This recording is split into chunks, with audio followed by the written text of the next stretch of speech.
Mga kapatid, ito nga po ang mga pinakamalaking balitang dapat niyong malaman dito sa Newsroom Now.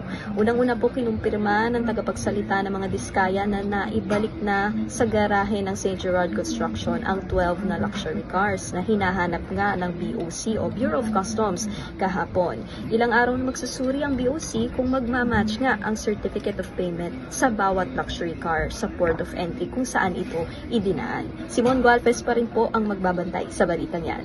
Ipinatitigil naman po muna ni DPWH Secretary Vince Dizon ang lahat ng bidding sa locally funded na projects for 2 weeks para nga po makapaglagay ng safeguards laban sa mga ghost and substandard flood control structures. Ni-request din po ni Secretary Dizon ang DOJ na mag-issue ng Immigration Lookout Bulletin Order laban nga dun sa mga involved sa mga maanumalyang flood control projects na kasama sa listahan ang ilang DPWH officials, mga employees, pati na ang mga contractors, kagaya nga ng mga diskaya.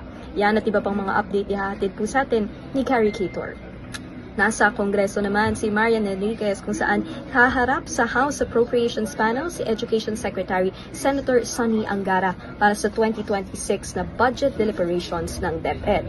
At ang proposed na allocation, 928.52 billion pesos. Pinakamalaki yan so far.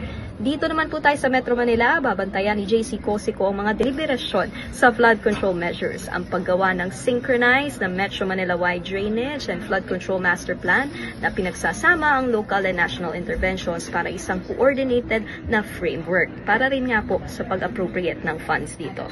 Yan ang ilan sa mga balitang dapat yung abangan back-to-back po sa una sa lahat 5:30 PM at Frontline Pilipinas 6 PM. Dito nga po sa TV5. Ako po si Nikki de Guzman para sa Newsroom Now.